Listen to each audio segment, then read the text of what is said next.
3 ruas jalan yang ada di sini. Dan ini Jalan Solo Purwodadi ini adalah yang paling berat. Sudah puluhan tahun jalan ini kalau diaspal selalu rusak. Nah ya, Pak Ganjar sok-sokan menyindir Pak Jokowi. Lah,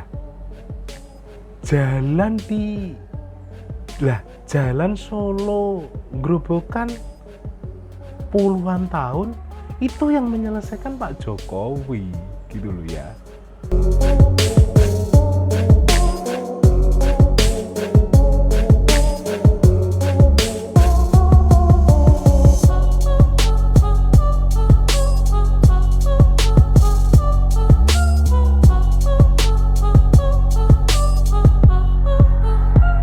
Proses politik perjuangan terhadap bangsa yang serba tidak enak. Ya, dia dipenjara, ya dia dibuang, dan Soekarno tidak pernah berhenti. Dimaknai dalam zaman sekarang apa, Pak? Kenapa? Dimaknai dalam zaman sekarang. Dengan demokrasi yang sekarang gitu. Oh sama, Soekarno tidak pernah membicarakan kepentingan pribadi, tidak pernah membicarakan kepentingan keluarga. Dia berbicara terhadap nasib bangsa dan negaranya.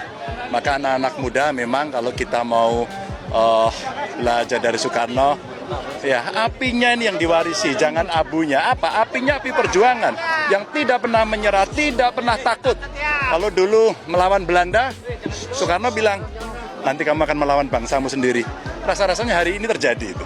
Makanya mari kita luruskan sesuatu yang bengkok dan tentu saja membawa semangat yang dikobarkan oleh Soekarno. Pak Ganjar ya, kok sampai seperti itu sih ngomong menyindir Pak Jokowi. Semangat api yang dimiliki Bung Karno juga ditiru oleh Pak Jokowi.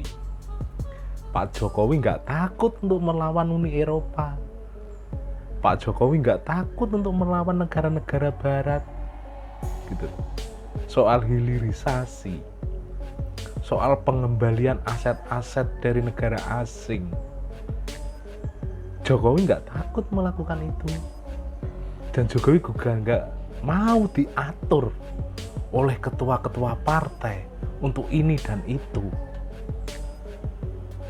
gitu loh ya. Nggak seperti Pak Ganjar yang mau diatur, gitu loh. Jokowi makin dihina, makin gila kerjanya, makin direndahkan, makin kejar target proyek untuk menyelesaikannya. Ya, itulah Jokowi.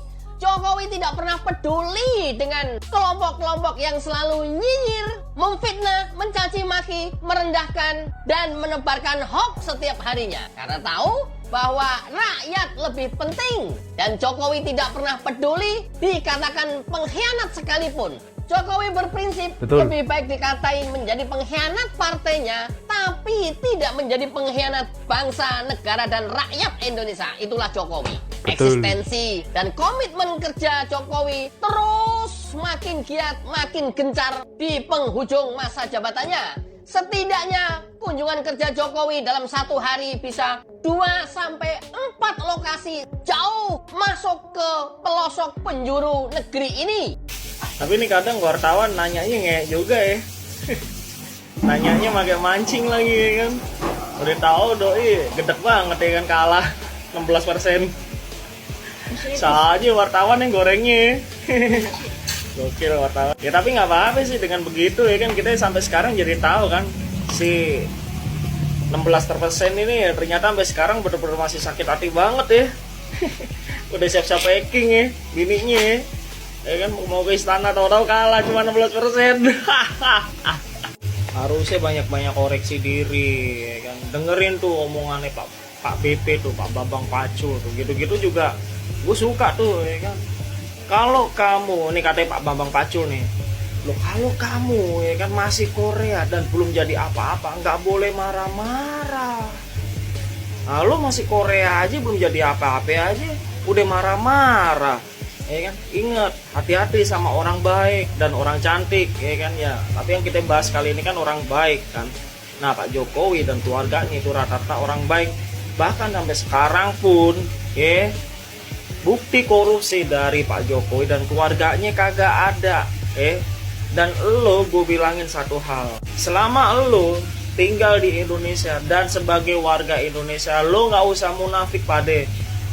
Gue yakin nggak usah Pak Jokowi, lo pade kalau misal jadi presiden, semuanya juga lo usung, bapak lo, nyokap lo, adik lo, bini lo, anak lo, semuanya juga lo usung, mertua lo juga lo usung. Gue yakin, nggak usah munafik.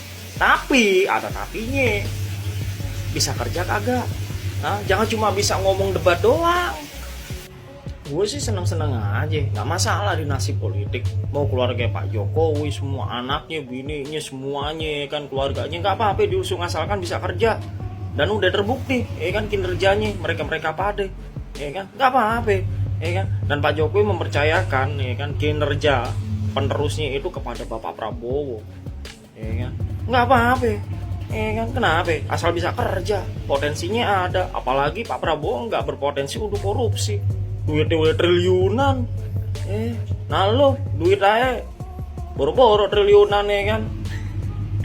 Ada indikasi korupsi, kan. Nah ya, Pak Ganjar sok-sokan menyindir Pak Jokowi. Lah, jalan Solo Grobogan puluhan tahun itu yang menyelesaikan Pak Jokowi gitu loh ya.